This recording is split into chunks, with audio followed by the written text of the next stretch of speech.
आकाशवाणी।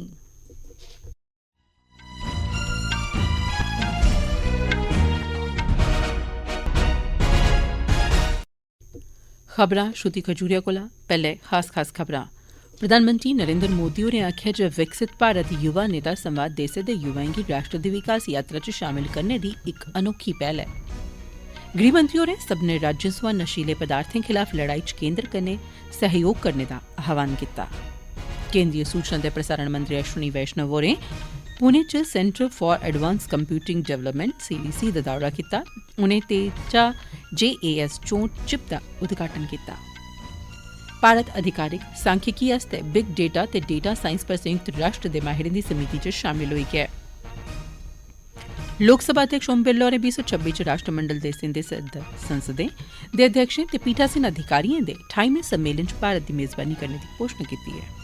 ते मौसम विभाग नै आखेआ जे पच्छमी हवाएं दी गड़बड़ी करी कल्लै तगर उत्तर पच्छम भारत दे किश हिस्सें च बरखा ते बर्फबारी होई सकदी ऐ। खबरां तफसील कन्नै। प्रधानमंत्री नरेंद्र मोदी होरें आखेआ जे विकसित भारत युवा नेता संवाद देसै दे युवाएं गी राष्ट्र दी विकास यात्रा च शामिल करने दी अनोखी पैह्ल ऐ। मोदी होरें अज्ज युवा ते खेड्ड मामलें दी राज्यमंत्री रक्षा हुंदा राष्ट्रीय युवा उत्सव 2025 ते विकसित भारत युवा नेता संवाद पर लिखे दा इक लेख सांझा कीता। उनें आखेआ जिस कार्यक्रम दा मकसद विकसित भारत दे सुखने गी साकार करने आस्तै युवाएं दी ऊर्जा, रचनात्मकता ते नेतृत्व दी दिशा प्रदान करना ऐ। केंद्रीय गृहमंत्री अमित शाह होरें आखेआ जे पिछले 10 ब'रें च 7 गुणा शा मते नशीले पदार्थ जब्त कीते गे न।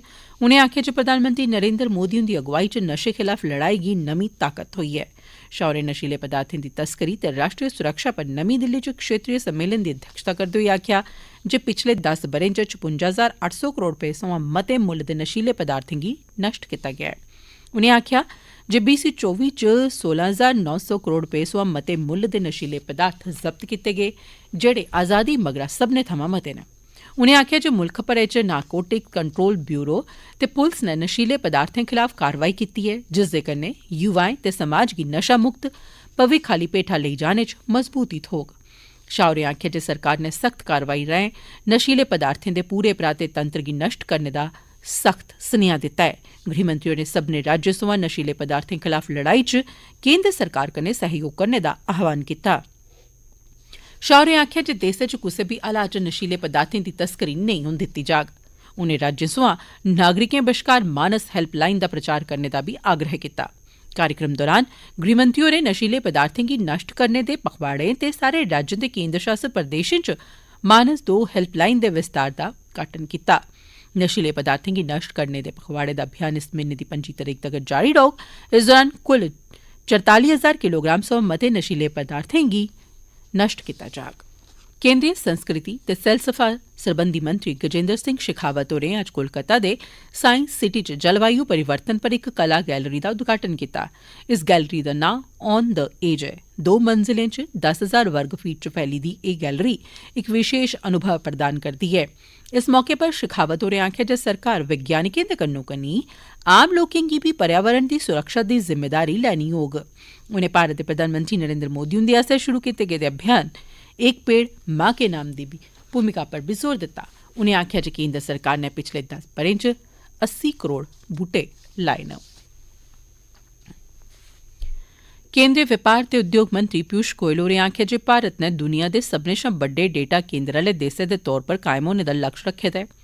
नमीं दिल्ली च भारत जलवायु फोरम दे बारे गोयल होरें आखेआ जे भारत दे अंदर संपर्क ग्रिड, स्वच्छ ऊर्जा, डेटा सुरक्षा ते कुशल कर्मी होने करी इस लक्ष्य गी हासल कीता जाई सकदा ऐ। मंत्री होरें आखेआ जे डेटा केंद्र दे गढ़ दे तौर पर भारत बक्खी आकर्षण दा कारण इयै बड्डे पैमाने पर मजबूत डेटा दे साधन वसीले न, जित्थुआं आर्टिफिशियल इंटेलीजेंस दे मॉडल विकसित होई सकदे न। मंत्री होरें स्वच्छ ते टिकाऊ ऊर्जा लेई सरकार दी वचनबद्धता गी फ्ही उजागर कीता। एह् खबरां तुस आकाशवाणी परा सुना'रदे ओ।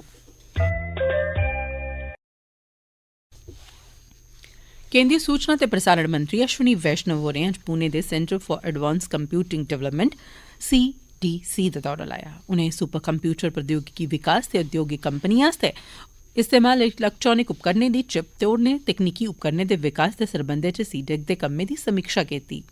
उनें सीडैक ते नोवा डेवलपमेंट बोर्ड आसेआ विकसित तेजा JAS चौंट चिप दा उद्घाटन कीता।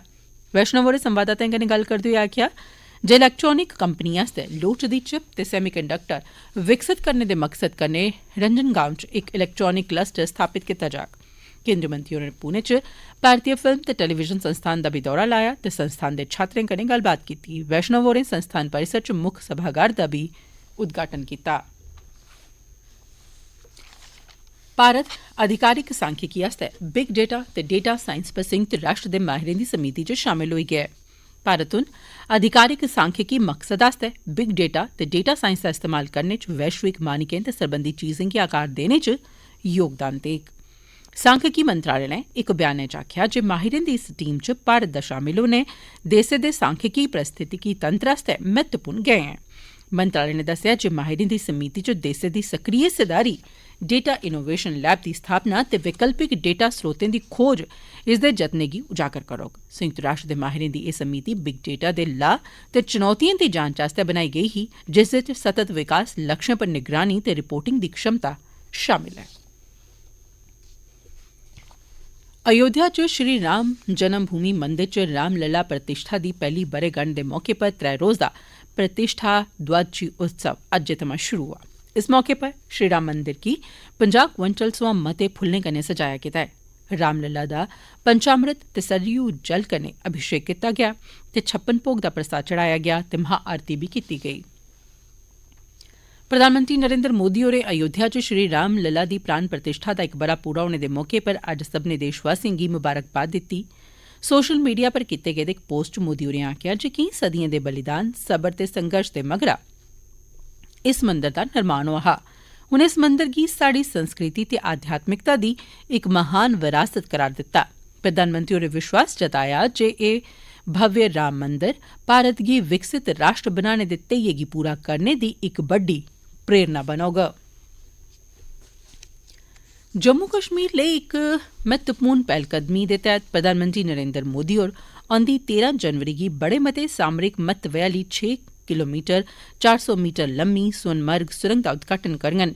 प्रधानमंत्री हुंदे दौरे शा पैह्ले समूलचे खित्ते, खास करी श्रीनगर ते मध्य कश्मीर च सुरक्षा सरबंधी हीले निग्गर करी दित्ते गे न। 2700 करोड़ रपेऽ दी इस परियोजना कन्नै श्रीनगर ते सोनमर्ग बश्कार पूरे ब'रे हर रुतै च सड़क संपर्क दी सुविधा उपलब्ध होग ते कन्नै मुकामी कारोबार ते सैलसफा गी बढ़ावा थ्होग। इनें परियोजनाएं कन्नै श्रीनगर ते लेह बश्कार सफर दा समां बी घट्ट लग्गोग ते एह् इलाकाई ढांचागत विकास ते संपर्क दे लिहाज कन्नै खित्ते च इक ऐतिहासिक गैं साबित होग। फ्रांस दे राष्ट्रपति इमैनुअल मैक्रों होरें घोषणा कीती ऐ जे भारत दे प्रधानमंत्री नरेंद्र मोदी अगले म्हीने फ्रांस दे दौरे पर आवा करदे न ते उत्थे लग्गने आह्ले आर्टिफिशियल इंटेलीजेंस शिखर सम्मेलन च हिस्सा लैङन। फ्रांसीसी राजदूतें दे सम्मेलन च मैक्रों होरें भरोसा जताया जे एह् सम्मेलन आर्टिफिशियल इंटेलीजेंस दे खेतर च इक बड़ा गै महत्वपूर्ण पड़ाऽ साबित होग। सिंगापुर दे राष्ट्रपति थरमन शनमुगरत्नम 14 जनवरी सोयां 18 जनवरी तगर भारत दे दौरे पर औने आह्ले न। एह् 10 ब'रें च सिंगापुर दे कुसै बी राष्ट्रपति दी पैह्ली अधिकारिक यात्रा होग। शनमुगरत्नम हुंदी राजकीय यात्रा भारत ते सिंगापुर बश्कार राजनयिक सरबंधें दी 60मीं ब'रेगंढ दा प्रतीक बी बनोग। अपनी यात्रा दौरान ओह् राष्ट्रपति द्रौपदी मुर्मू ते प्रधानमंत्री नरेंद्र मोदी हुंदे कन्नै दपक्खी बैठकां लाङन। कोलंबो च भारतीय उच्चायोग ने शुक्रवार गी ITC रतनदीपा च भारत श्रीलंका सांझेदारी पर पैह्ले उच्च स्तरीय गोलमेज सांझेदारी सम्मेलन दी मेजबानी कीती। इस सम्मेलन नै दपक्खी सैह्योग गी मजबूत करने सरबंधी मौकें गी तलाशने दी दिशा च नीति निर्माताएं, माहिरें ते परामर्शदाताएं गी इक मंच प्रदान कीता। मुक्ख चर्चा च भू राजनैतिक गतिशीलता, राजनैतिक सरबंध, आपसी सुरक्षा ते संस्कृति संपर्क पर केंद्रित रेही। माहिरें भौतिक ऊर्जा ते डिजिटल खेतर च संपर्क गी बढ़ावा देने ते व्यापार ते निवेश गी बधाने सतत विकास लक्ष्य गी हासल करने आस्तै रणनीति बी पेश कीती। उच्चायुक्त संतोष झा होरें दौनें गुआंढियें बश्कार दे सरबंधें गी सशक्त बनाने दे महत्व दा जिक्र बी कीता। एह् खबरां तुस आकाशवाणी परा सुना'रदे ओ।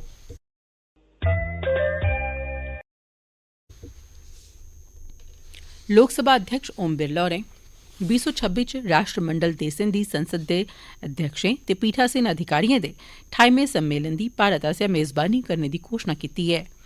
इक सोशल मीडिया पोस्ट च बिरला होरें विश्वास जाहिर कीता जे कार्यक्रम महत्वपूर्ण वैश्विक मुद्दें गी संबोधित करने सरबंधी अर्थपूर्ण संवाद ते सहयोगात्मक जतन गी बढ़ावा देग। उनें आखेआ जे 28वें CSPOC च कार्यकारी सदस्य सांसदें दे आर्टिफिशियल इंटेलीजेंस ते सोशल मीडिया दे एप्लीकेशन पर बल दित्ता जाग। बिरला होरें इस अगुवाई ते मेहमान नवाजी आस्तै गवर्नेंस ते रिलीफ दे पीठासीन अधिकारी महामहिम सर रिचर्ड मैक मोहन हुंदे प्रति आभार बी जाहिर कीता। उत्तर पच्छम भारत च घने कोरे करी अगले 2 दिन तगर गर्ज कन्नै हल्की बरखा होने दी संभावना ऐ। मौसम विभाग ने आखेआ जे पच्छमी हवाएं दे गड़बड़ी करी कल्लै तगर उत्तर पच्छम भारत दे किश हिस्सें च बरखा ते बर्फबारी होई सकदी ऐ। आकाशवाणी समाचार कन्नै गल्लबात करदे होई मौसम विभाग दे वैज्ञानिक डॉ सोमा सेन होरें आखेआ जे पंजाब, हरियाणा, पच्छम उत्तर प्रदेश, राजस्थान, उत्तराखंड, हिमाचल प्रदेश ते मध्य प्रदेश दे किश हिस्सें च अंधी ते ऐन पौने दी शैंका जाहिर कीती गेई ऐ।